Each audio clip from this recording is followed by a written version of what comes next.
Bonsoir, messieurs, dames.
La recherche de l'équilibre d'un ego conscient dans une société inconsciente. Ça vous va, ça? Oui. C'est une conférence qui peut servir à tout le monde.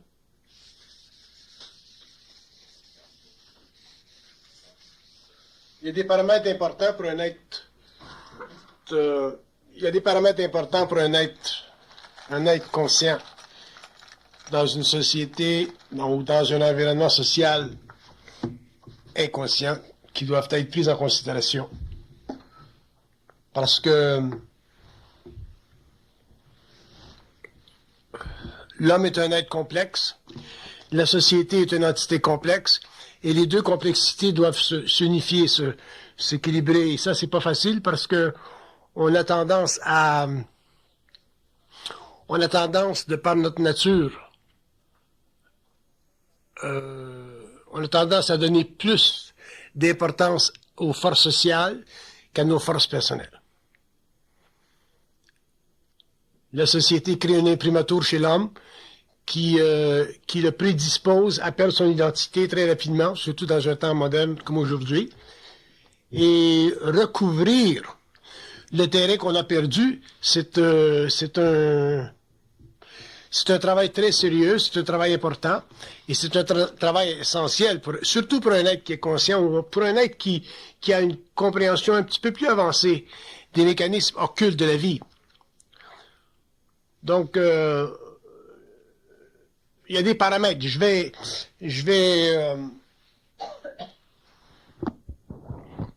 en élaborer quelques-uns de ces paramètres-là, les développer.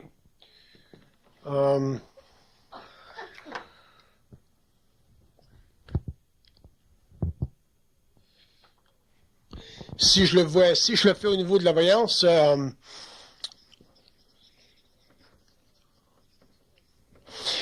on dit que la société est toujours plus présente dans la conscience de l'homme que la conscience de l'homme dans la société.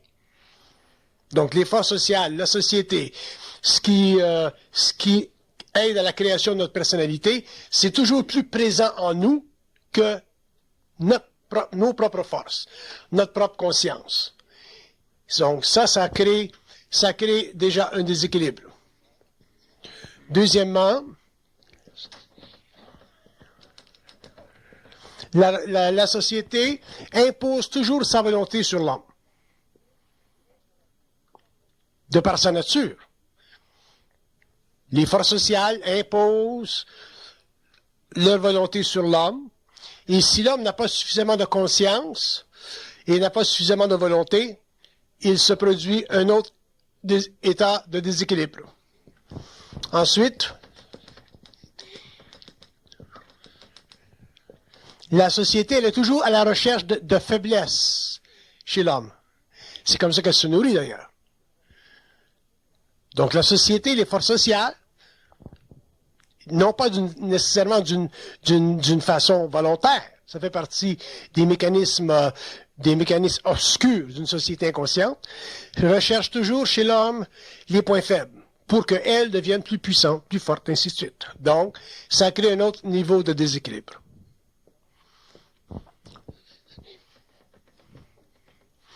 Et la société, dans son inconscience, elle est l'ennemi numéro 1 de l'homme, naturellement. Non pas qu'elle n'est pas bonne, non pas qu'elle n'est pas nécessaire, mais elle est l'ennemi numéro 1 de l'homme, de par la nature des faits, de par son inconscience, de par sa mécanicité, et du fait que l'homme est en opposition avec elle sur le plan d'une structure mentale plus avancée, donc au niveau de sa conscience personnelle.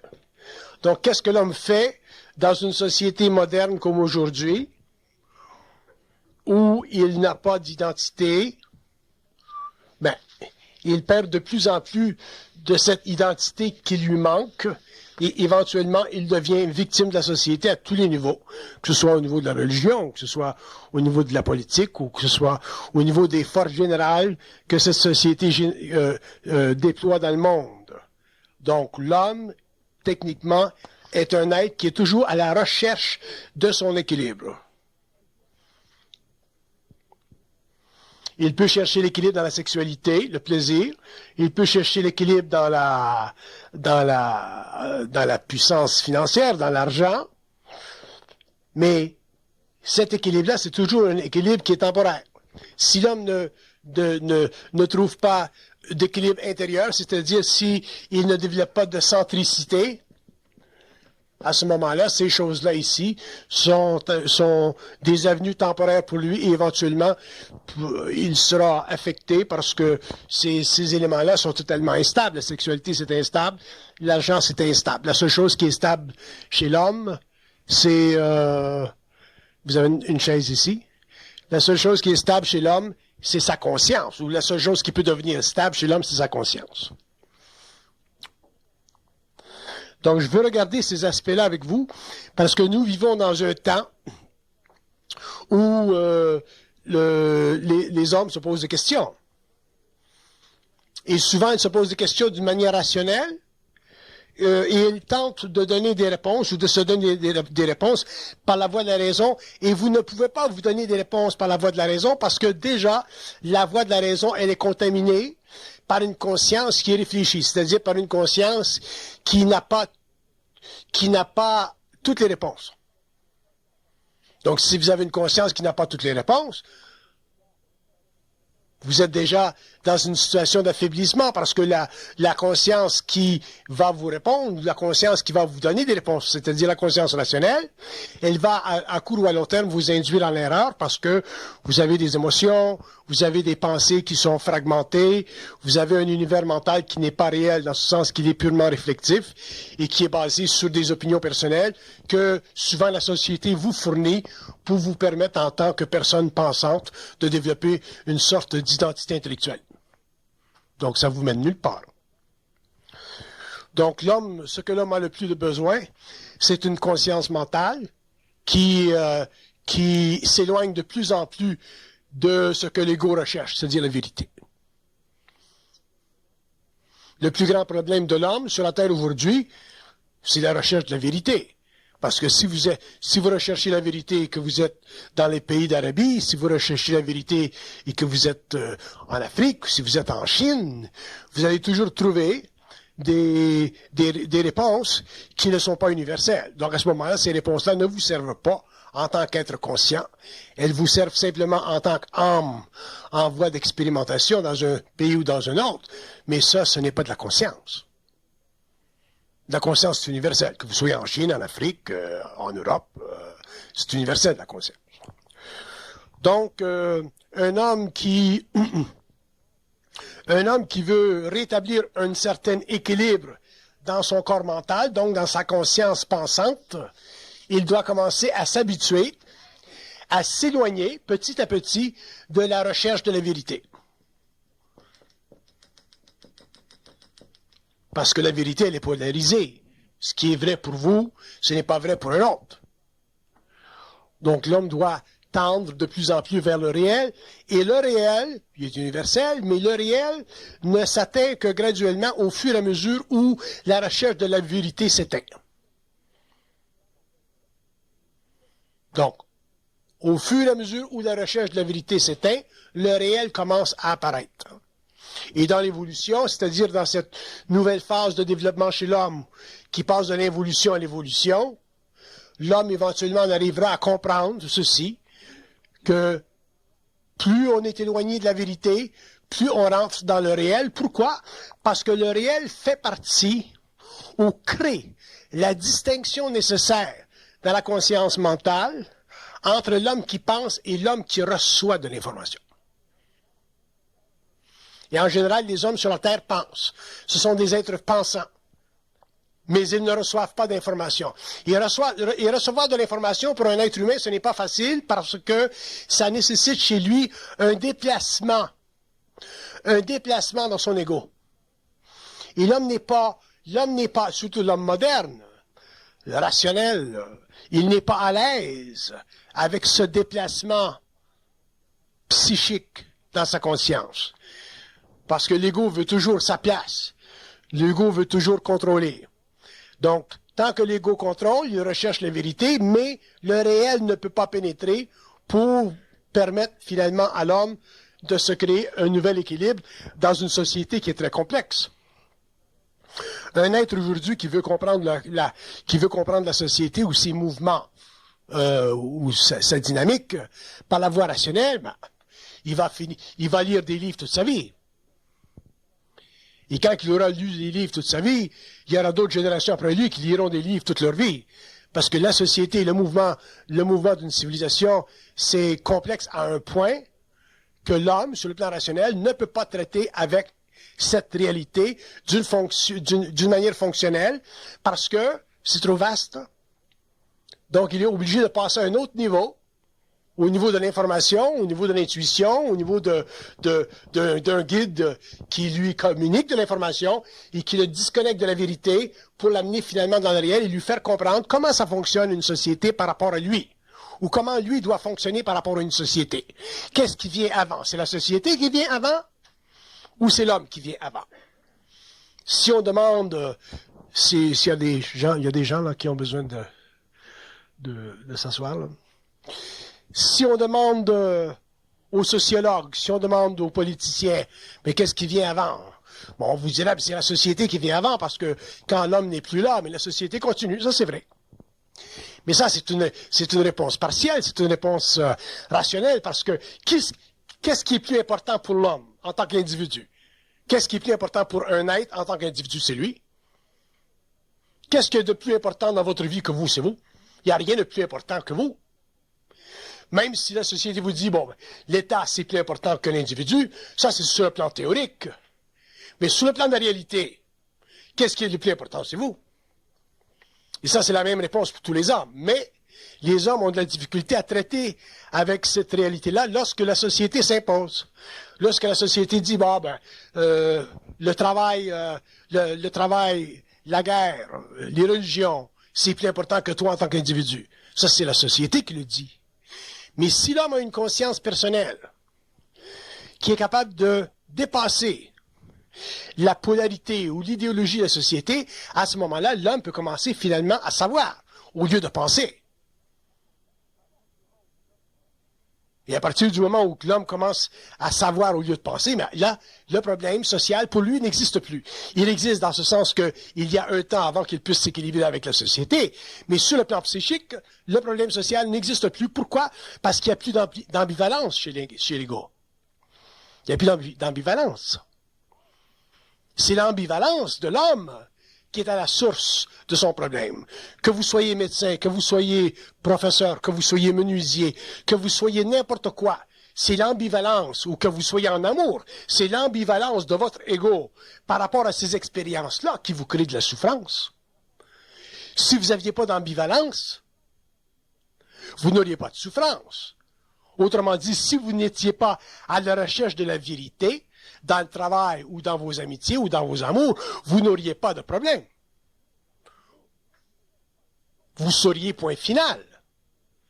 Donc, vous auriez, par le fait même, une capacité de balancer le déséquilibre qui se crée naturellement entre l'homme et la société. Et dans une société moderne, complexe comme aujourd'hui, où le rationnel fait partie de l'éducation fondamentale des masses, l'individu doit s'élever au-delà de cette foule pour se retrouver seul. Si vous ne pouvez pas vous retrouver seul devant ces mouvements complexes, subtils, souterrains, manipulés, vous n'aurez jamais d'identité et vous ne pourrez jamais, dans une société, vous retrouver un visage, vous faire un visage. Vous aurez toujours le visage ou le masque que la société vous impose et automatiquement, vous aurez toujours le problème de vérité.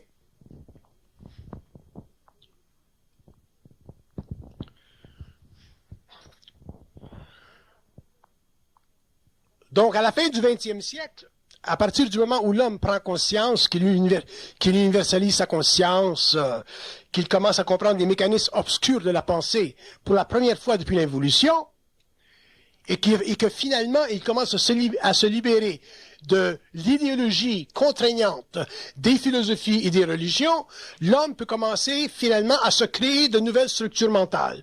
Se créer de nouvelles structures mentales, ça veut dire en arriver finalement à pouvoir penser par lui-même. Mais penser par soi-même, ce n'est pas évident parce que nous n'avons pas de volonté dans l'esprit. Une personne ne peut pas penser pour vous. Une personne peut dicter, mais une personne ne peut pas penser pour vous parce que aussitôt qu'une personne pense pour vous, vous perdez de l'autonomie, vous perdez de l'identité. Si vous pensez pour vous-même, dans le mouvement contraire, vous êtes obligé de développer une volonté mentale suffisamment puissante pour pouvoir ne pas être affecté par les dictates d'une conscience sociale qui s'imprime chaque jour contre vous et qui vous affecte et vous infecte tous les jours. On n'a qu'à regarder ce qui s'est passé en Russie, en Allemagne, dans les pays des pays qui ont été asservis à des dictatures, ce qui se passe dans les pays d'Arabie, ainsi de suite, dans les pays où la religion était très forte, durant la période européenne où l'Inquisition était très présente. C'est très dur pour un être humain, pour un homme, qui n'a pas de volonté dans le mental, d'en arriver finalement à pouvoir s'opposer idéologiquement au mental social. Bon, s'opposer idéologiquement au mental social, ça permet à l'homme de se créer un nouvel équilibre. Qu'est-ce que ça veut dire? S'opposer idéologiquement au mental social, ça veut dire en arriver à avoir une pensée personnelle suffisamment créative pour qu'elle puisse éclairer et montrer et démontrer les nuances des pensées qui sont moins claires, moins fortes, moins puissantes, moins illuminées. Autrement dit, si quelqu'un vous parle, si vous lisez un livre, si vous entendez une citation à la radio et que vous n'êtes pas capable sur le plan mental de voir les nuances dans le message qui vient vers vous et que vous n'êtes pas capable de dire, bon, mais ça, c'est pas pour moi, ou ça, c'est pour moi, ben à ce moment-là, ben, vous êtes simplement des êtres qui n'avaient pas de volonté mentale. Je donne un exemple. Une des grandes forces dans la société aujourd'hui, c'est la musique. Je n'ai rien contre la musique. La musique fait partie de la mise en vibration de l'esprit. La musique met l'âme en vibration. Mais je sais très bien que dans un monde comme aujourd'hui, la musique ne fait plus partie de ces actions humaines qui permettent à l'esprit de s'élever. La musique aujourd'hui, elle descend l'esprit dans la matière, elle descend l'esprit dans les états muqueux, où l'âme est réellement en besoin. Il y a effectivement de grandes musiques, mais il y a beaucoup de cette musique, il y a beaucoup de cette présentation à l'homme, de ces impressions qui s'imprègnent dans la conscience de l'homme aujourd'hui, que nous prenons pour du content, et où nous n'avons plus de discernement, où nous ne sommes plus capables de dire, bon, mais ça, c'est pas pour moi. Pourquoi? Parce que nous n'avons pas de volonté dans le mental. Nous sommes devenus des êtres, des êtres sociaux extrêmement animalisables. Nous sommes très animalisables. Et quand on fait la connexion entre la musique et la drogue, nous avons une raison de plus de voir cette liaison contentieuse entre deux forces qui aujourd'hui s'impriment sur la conscience de l'homme et lui enlèvent le peu de volonté qu'il n'a déjà pas. Et qui sont les victimes, les premières victimes de ces grandes forces sociales? Mais ce sont les jeunes qui n'ont pas d'identité, nos enfants, et ainsi de suite. Pour qui nous pleurons parce que nous ne pouvons plus maintenant les amener à nous rejoindre ou à se rejoindre. D'où les suicides et d'où tout ce que nous savons. Donc, dans l'évolution, l'homme sera obligé d'en arriver à se développer une volonté mentale qui lui permettra d'être constamment dans un mouvement contraire. Les choses qui ont permis à l'humanité d'évoluer, ce sont des mouvements qui étaient dans un mouvement contraire. Napoléon en Europe, dans sa guerre contre la monarchie, pour libérer l'homme des états moyenâgeux de sa conscience. Les grandes révolutions, autant en sciences que dans la philosophie, les mouvements contraires. Mais aujourd'hui, les mouvements contraires sont rares parce que les gens se sont créés une fausse identité, un faux individualisme. Et le faux individualisme, il résulte en quoi? Il résulte dans les modes que nous voyons apparaître à tous les 10 et 15 ans. Le mode des épées dans le temps, le mode des... Je ne connais pas les termes, là, mais il y a des modes. Dans un autre temps, ce sont les gens qui ont des cheveux rouges. Dans un autre temps, c'est les gens qui se promènent d'une autre façon. Il y a des modes. Et un homme qui appartient à une mode ou qui renforce dans sa conscience personnelle le mouvement purement masse d'une mode, n'a pas de volonté dans le mental. Donc, même s'il dit, ah, ben, moi, je prône l'individualité, je prône la liberté, et ainsi de suite, il le prône par rapport à un contexte social auquel il appartient et avec lequel il s'identifie à un niveau ou à un autre. Mais il ne le vit pas par rapport à lui-même. On ne peut pas être un épée seul.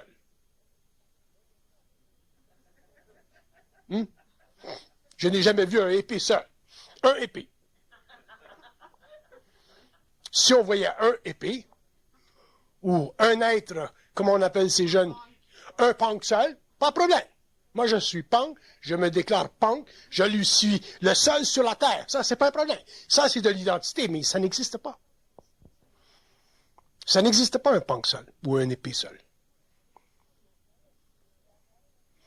Donc, la relation entre l'individu et l'expression de sa conscience personnelle, cette relation, elle doit être unique.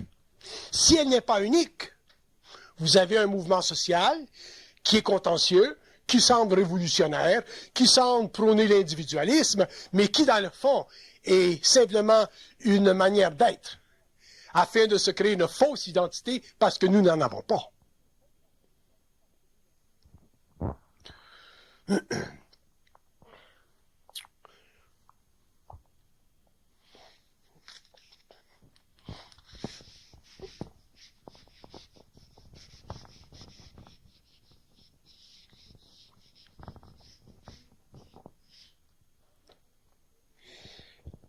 Dans une société, il y a des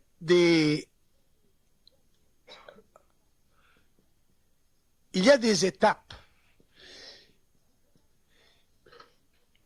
des étapes qui doivent demeurer et qui doivent s'imprégner dans la conscience de l'homme. Et je vous en donne une de ces étapes. La beauté ou l'esthétique. À partir du moment où dans une société, l'esthétique, la beauté commence à disparaître, vous avez une dégradation de la conscience sociale et automatiquement, vous avez une dégradation de la conscience individuelle. Et ça, vous pouvez l'appliquer à n'importe quel niveau. Si vous allez dans les pays de l'Est et vous regardez l'architecture abominable en Roumanie, dans les pays socialistes, vous regardez une architecture telle que celle-ci et vous savez qu'il y a quelque chose qui ne tourne pas rond.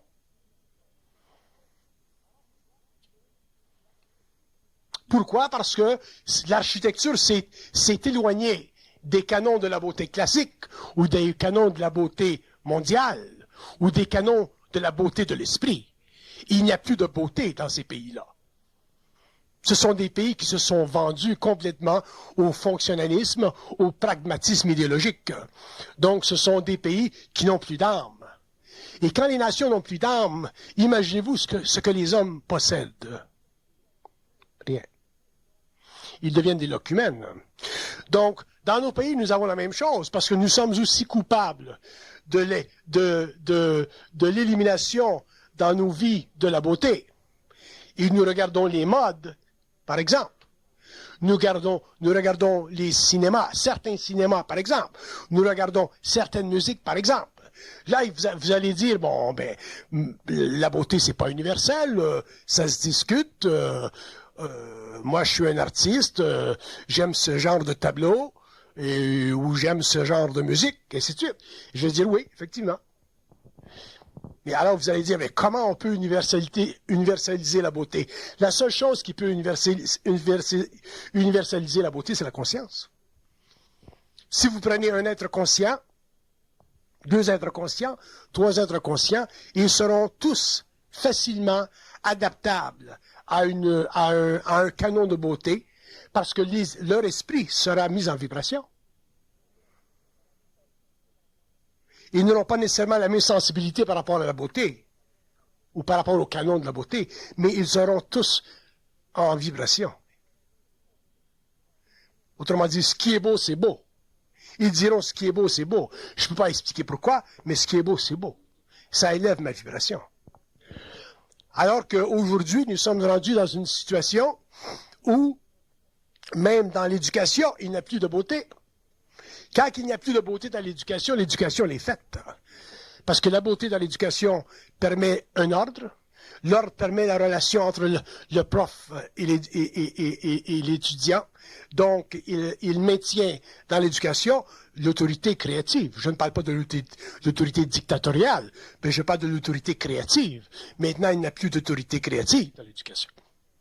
Les parents se demandent, est-ce que nous allons envoyer nos enfants maintenant dans les écoles privées? Parce qu'il y a un peu plus d'autorité créative. Aux États-Unis, les enfants vont à l'école, sont obligés de passer dans des machines pour enlever les fusils de leur poche. Et il n'y a plus d'autorité créative. Donc, le phénomène de la beauté, si nous faisions une étude de ce phénomène-là, nous verrions qu'à partir du moment où il commence à s'éteindre dans une société, l'homme commence à perdre son identité. L'homme commence à perdre son équilibre parce que les forces sociales se déchaînent de plus en plus contre lui et s'il n'a pas d'identité, il est fait.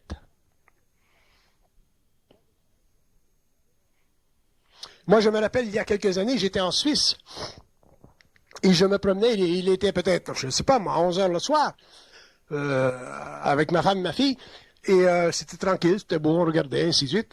Et il y a un policier qui nous a arrêtés. Et on a demandé, bon, qu'est-ce qu'il y a, qu'est-ce qu'on a fait? On a passé sur une lumière. Il dit non, il est 11h30, les gens dorment. Votre auto fait du bruit. S'il vous plaît, allez vous garer, rentrez à l'hôtel. Ce qu'on a fait. Ça, c'est de l'ordre. Ça fait partie de la beauté. Et vous regardez le pays, vous voyez la beauté.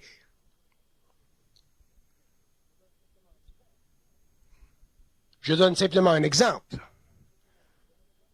Pour montrer que, à partir du moment où une société perd contact avec l'ordre, avec la beauté, ça descend jusque dans la conscience individuelle, et un jour, l'homme, l'individu, se trouve tellement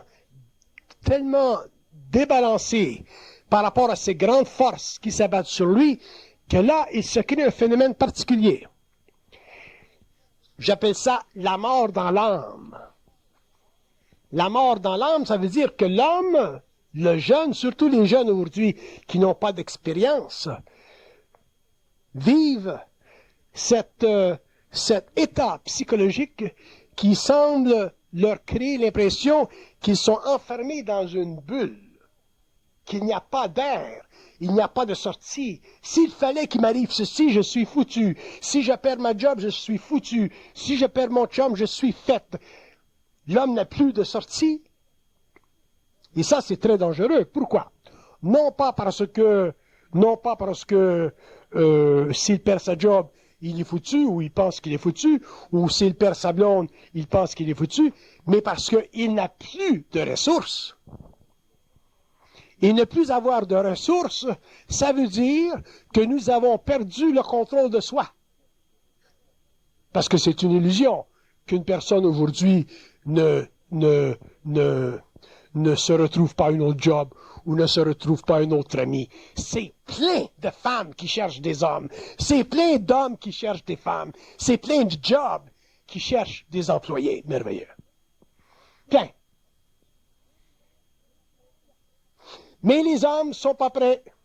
Les femmes sont pas prêtes. Pourquoi? Parce qu'il n'y a pas d'identité. Donc, la femme qui rencontre l'homme, elle le rencontre sur un pied qui n'est pas créatif. L'homme qui rencontre la femme, c'est la même chose. Et l'individu, femme ou homme qui cherche un travail, ont simplement la compétence. Ils n'ont pas l'esprit personnel dans le travail. Ils ont simplement la compétence. Donc, quand ils viennent au travail, il y a des conflits, il y a le bureau, il y a ci, il y a ça, et ils ne sont pas capables de se maintenir en vie dans une structure, dans une architecture bureaucratique où l'amour n'existe pas. Donc, après un certain temps, on cherche ailleurs, on veut sortir de ce milieu contraignant.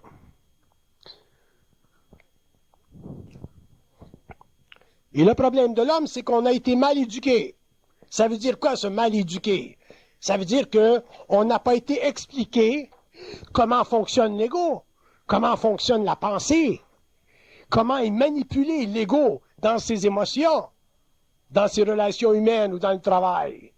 Parce que tout le problème de la vie, c'est un problème de manipulation. On est toujours en réaction.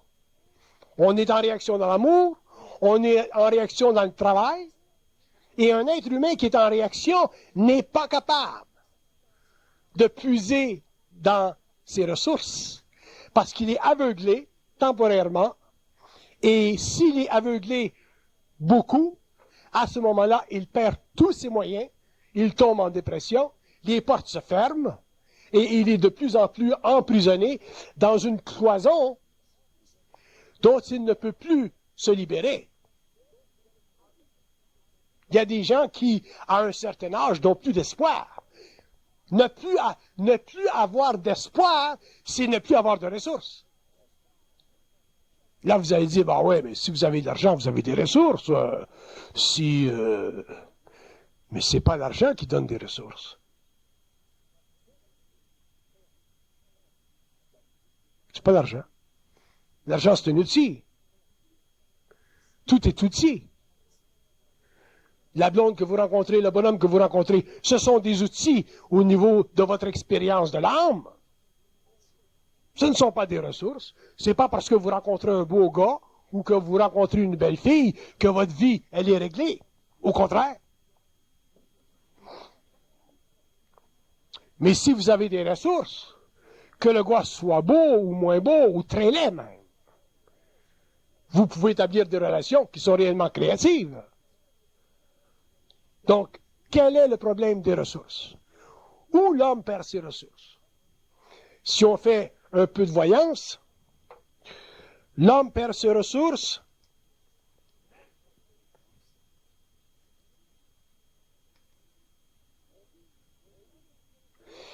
on dit que l'homme perd ses ressources au fur et à mesure dans la vie où il se vend à tout ce qui est extérieur à lui-même. On se vend. On se laisse acheter. Petit à petit. 5 ans, 10 ans, 15 ans, 20 ans, 30 ans, 40 ans. On se laisse acheter. Toutes les forces sociales qui nous sollicitent, on se laisse acheter. Donc, finalement, on n'a plus de ressources. Pourquoi? Parce que la société, si on fait une voyance, la société vous force à vous assujettir à ses commandements. Donc, si la société nous force à nous assujettir à ses commandements, à ses conditions, nous perdons des ressources. Pourquoi les communistes ont failli? Parce que les communistes se sont assujettis au commandement d'une société. Ils ont perdu toutes leurs ressources. Au moins en Amérique, l'homme garde plus de ressources parce que il y a plus d'équilibre dans cette relation entre la société et l'homme. Tandis que dans ces systèmes totalitaires, l'homme a perdu complètement ses ressources. Et éventuellement, c'est l'État qui est devenu en puissance, c'est l'État qui a dicté, c'est l'État qui a mesuré, c'est l'État qui a donné à l'homme sa destinée personnelle. Donc, on parlait de Fatherland en Allemagne, on parlait de Motherland en Russie. On ne parle pas de Fatherland ici. Si Jean Chrétien parlait de Fatherland, on ne comprendrait pas ce qu'il veut dire.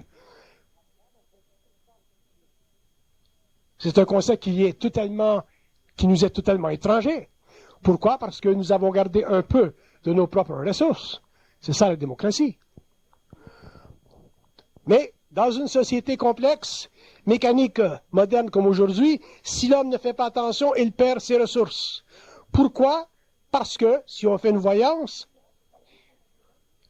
la société éventuellement devient trop présente. Elle est trop présente. On paye ci, on paye ça, on ci, ça, ci, ça, ci, ça, ci, ça, ci, ça, ci, ça. On est toujours en train de payer. Vous savez ce que ça veut dire, payer?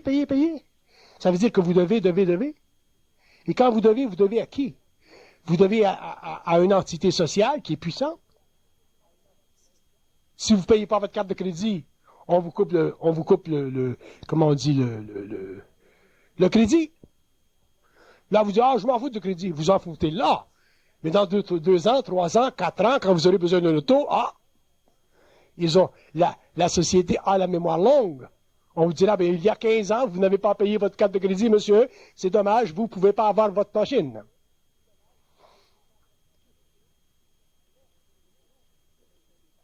C'est long, s'acheter une auto de 25 000 balles, quand il faut mettre ça de côté toutes les semaines. Si on n'a pas de crédit, on finit comme en Russie. 2 ans pour s'acheter une paire de bottines. C'est long. Donc, que la société ait des mécanismes et des droits, c'est normal. Ça fait partie de l'aventure sociale de l'homme dans une civilisation. Mais il faut qu'il y ait équilibre. Il faut que l'homme sache quand ne plus donner ses ressources à la société. Donc, le crédit, comment on traite avec le crédit? Il faut qu'on s'assure qu'on puisse travailler. Il faut qu'on s'assure qu'on en est à la mesure de notre possibilité de paiement. Il faut aussi qu'on s'assure d'en avoir à la mesure intelligente de notre pouvoir de travail. Donc, il y a une maturité là. Donc, un homme dans une société complexe comme la nôtre, qui n'a pas de maturité, éventuellement, il va perdre ses ressources. Parce que la société va toujours lui offrir des cartes de crédit. Allez, on vous appelle, on a une nouvelle carte de crédit pour vous, on vous monte de 10 000 à 12 000, de 12 000 à 15 000, on vous fait un top de 100 000 avec American Express Platinum. Ici, le bonhomme n'a pas de maturité. Mais qu'est-ce que c'est de la maturité dans une société? Si on fait de la voyance, c'est la capacité de l'homme de ne pas se faire englober.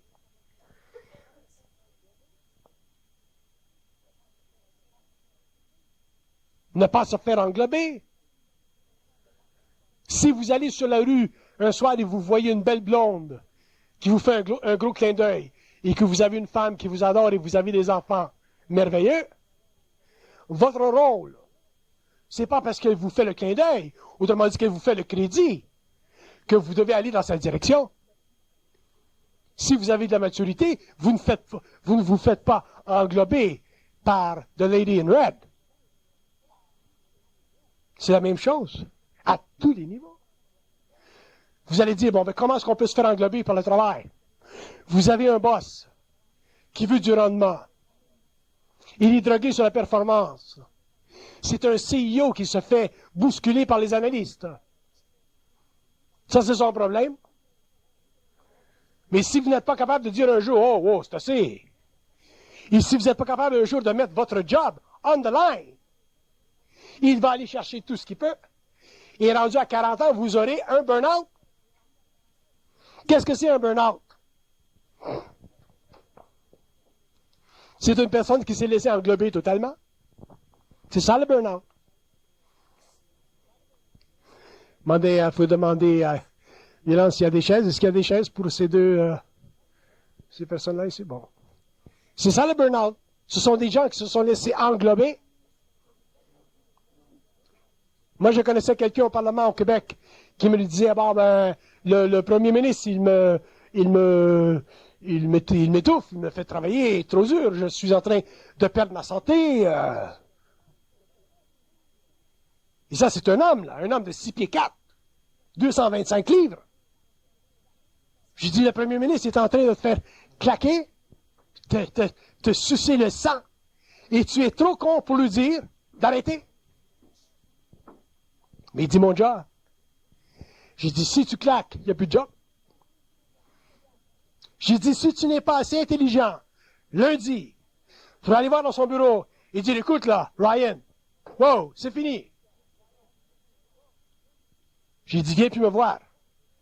Parce que j'ai dit, tu es un con. Donc, le lundi, il est rentré dans le bureau, son 6 pieds 4, 250 livres, et il a dit à Ryan, oh, c'est assez. Bang! Ryan a dit, c'est bien, c'est bien.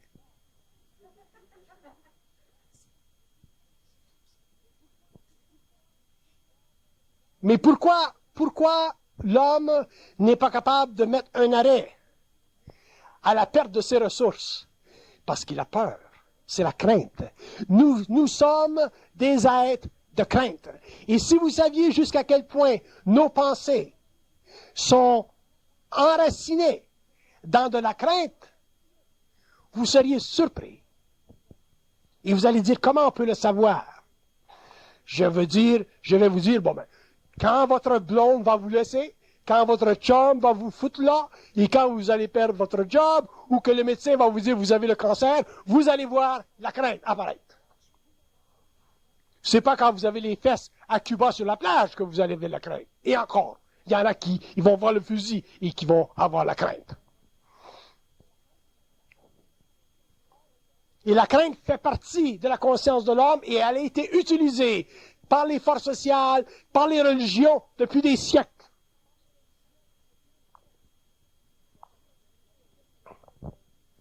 Il y a quelqu'un qui me disait aujourd'hui, on veut se marier, on a dit à la belle-mère que on avait l'intention de ne pas faire enregistrer, de ne pas faire baptiser l'enfant. Et elle est venue blême. Mais elle a dit, si vous ne faites pas baptiser l'enfant, qu'est-ce qu'il va faire quand il va mourir et qu'il va arriver de l'autre côté? La crainte. C'est abominable. C'est abominable. Et quand il s'agit de religion ou de la crainte reliée aux religions, on y laisse passer parce que ça fait partie de la tradition, ça fait partie du folklore, ça fait partie des habitudes sociales, ça fait partie des mœurs. Et dans les vieux pays, en Serbie, en Croatie, dans les pays arabes, il ne faut pas trop bousculer. Qu'est-ce que les anciens vont dire? Qu'est-ce que les cousins vont dire? Ce qu'ils vont dire, ça n'a aucune importance. C'est ce que vous savez qui est important. Et si vous n'êtes pas capable de vous occuper de vos propres ressources et que vous vous occupez toujours des ressources des autres, à ce moment-là, ben, vous ferez ce que les autres font. Vous perdrez graduellement de la conscience. vous perdez de l'identité. Vous perdrez votre individualité. Donc, vous ferez partie de l'évolution. Vous ne pourrez jamais savoir quoi que ce soit parce que vous n'aurez aucune volonté mentale.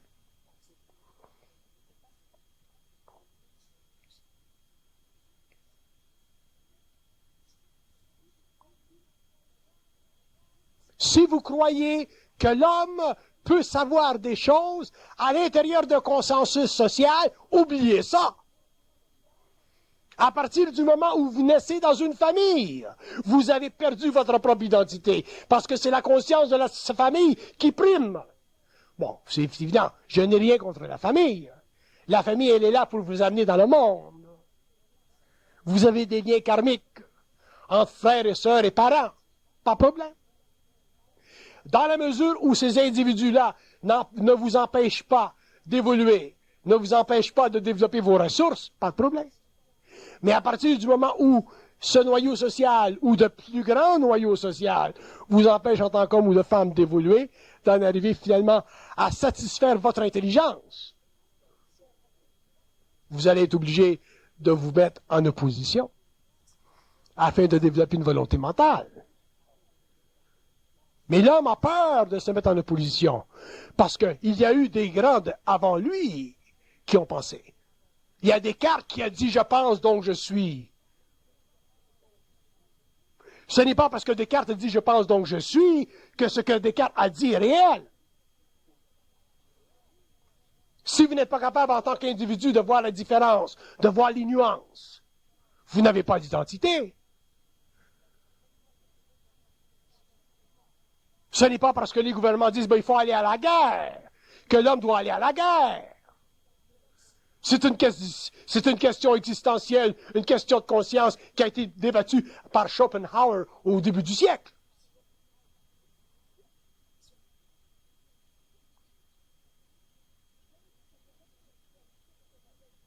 L'individualité, ce que j'appelle moi l'individualité, c'est-à-dire le total regard de l'homme pour l'homme et son esprit, ce n'est pas une chose qui va contre la société. Je ne suis pas un révolutionnaire, moi. Je ne suis pas contre les églises. Je ne suis pas contre l'ordre social. Je suis contre les conneries des églises. Contre les conneries des ordres sociaux. Je suis le premier à reconnaître l'importance des églises.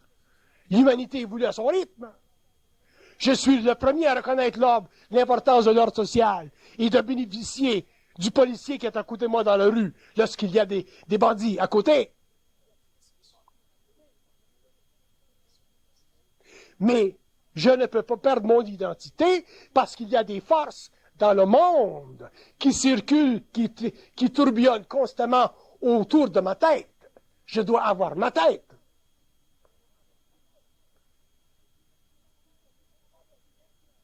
Et si je ne suis pas capable de me mettre en opposition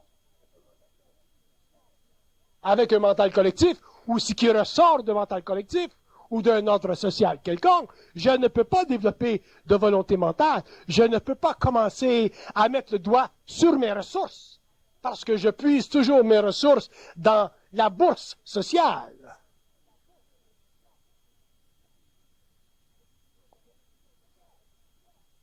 Je veux toujours de l'aide de l'extérieur.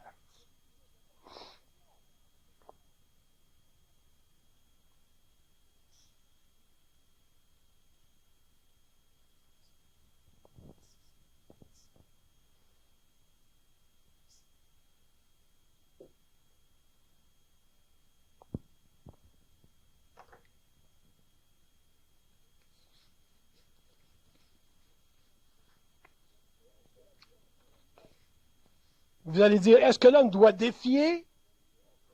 Est-ce que l'homme doit défier l'ordre social? Est-ce que l'homme doit défier les idéologies? Il ne s'agit pas pour l'homme de défier, il s'agit de comprendre leurs illusions. Je ne défie pas le communisme. Je ne défie pas les théologies. Je les comprends. Je comprends leur relativité. Mais pourquoi je les comprends? Parce que je ne suis pas affecté et infecté par elles.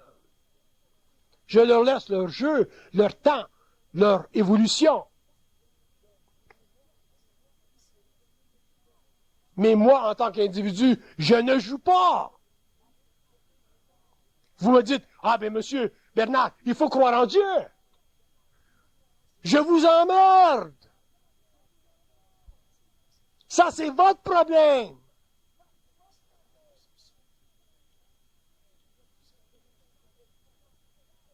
Vous allez dire, bon, monsieur Bernard, il faut être charitable. Je vous emmerde. Je veux bien aider quelqu'un si il doit être aidé.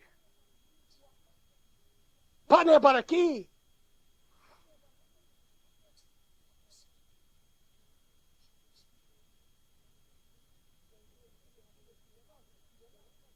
Vous allez dire, ah ben monsieur Bernard, je reçois des cartes de fête à Noël, des centaines de cartes de fête. Il faut que je réponde, je suis fatigué. Je vous emmerde.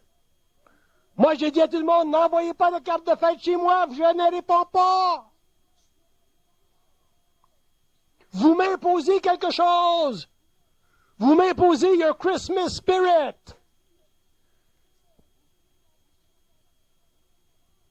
Vous venez m'envoyer des cartes de fête, merci beaucoup d'avance. Mais n'attendez pas de réponse. N'attendez pas jamais de réponse. Je ne réponds pas. Je vais les lire. Ah, elle est bien, c'est intéressant. Mais je ne réponds pas. Je vais me mettre sous votre vibration. Donc, c'est quoi le problème de l'homme? C'est que l'homme se met toujours sous la vibration d'un autre.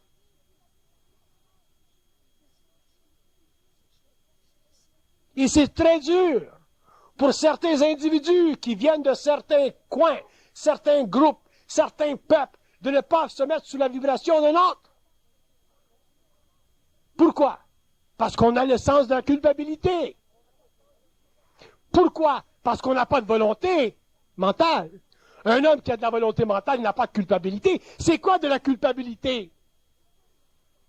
C'est un manque de conscience.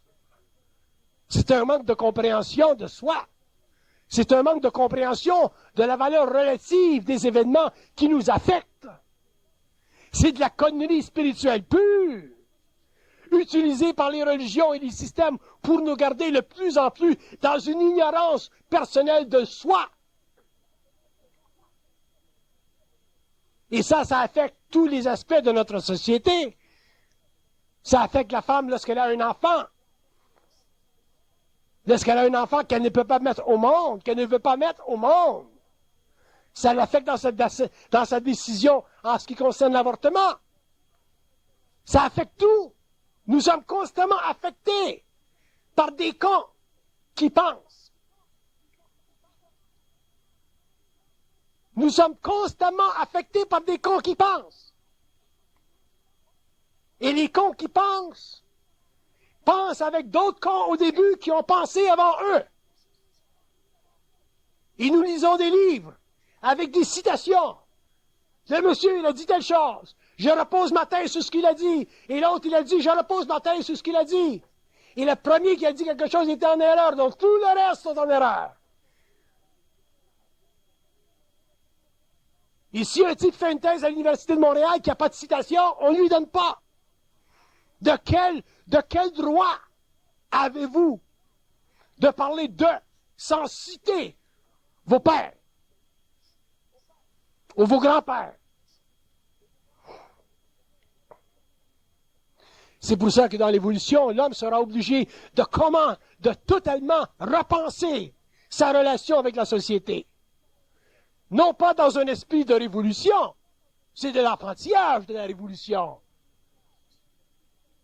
C'est une nécessité historique qui découle de l'opprobre des peuples imposés par des monarchies ou des rois qui étaient trop sans dessein, trop cons pour savoir qu'on ne peut pas indéfiniment abattre l'esprit de l'homme.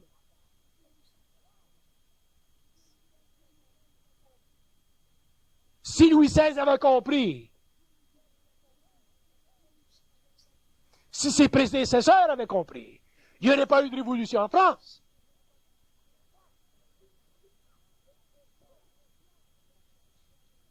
De la conscience, ça ne fait pas de la révolution. De la conscience, ça évolue et c'est personnel à soi.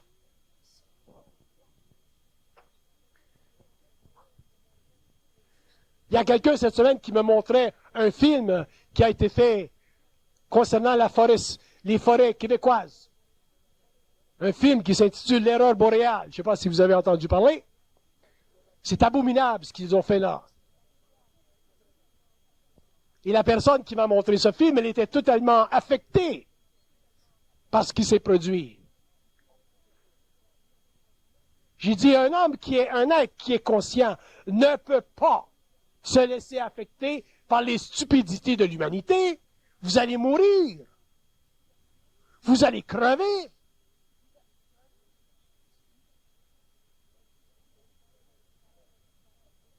Mais elle dit, mais oui, mais les forêts vont disparaître. Mais toi aussi, tu vas disparaître dans quelques années si tu continues comme ça.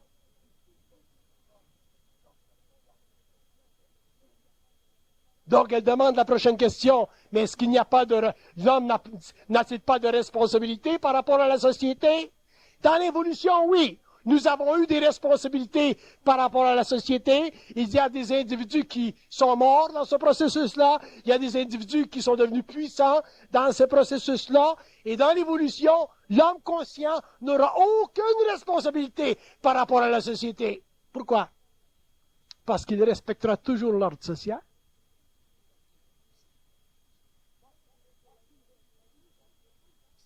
Moi, si je vais sur la rue et qu'il y a une lumière rouge, j'arrête. Je respecte l'ordre social. Le gouvernement me dit, bon, il faut payer des taxes. Je paie mes taxes. Je respecte l'ordre social. C'est pas moi qui coupe les arbres.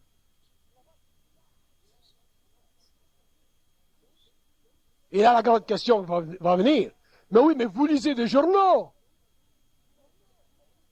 Comme l'autre qui va dire, ben, vous mangez de la viande. Ou l'autre qui va dire, ben, vous avez un manteau de fourrure.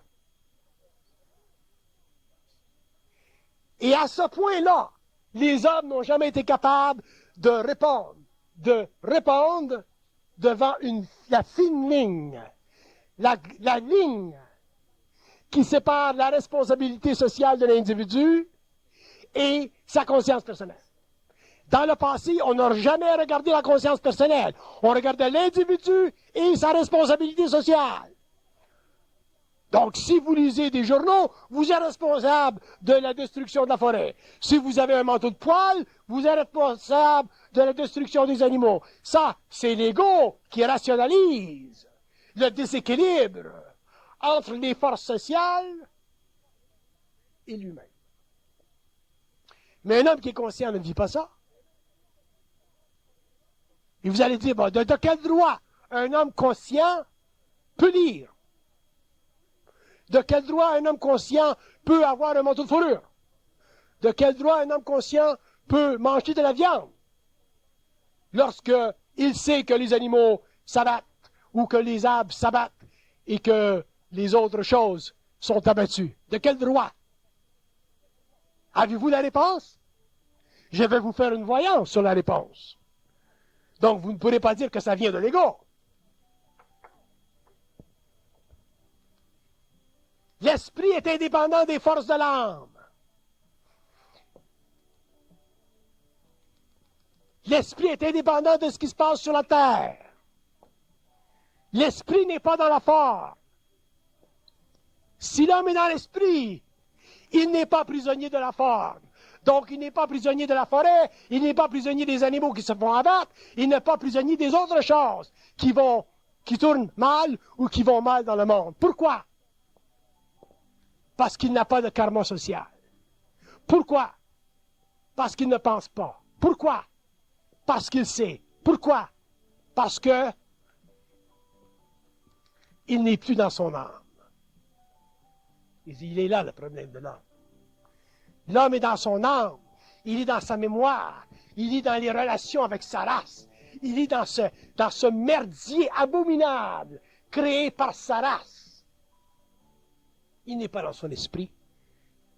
Donc un jour, l'homme devra s'élever de l'atmosphère qui est la conscience de sa race passer la stratosphère qui est la conscience universelle, et à ce moment-là, l'homme regardera ce qui passe dans le monde, les plaies, les guerres, les arbres qui tombent, les animaux qui se font mourir. Il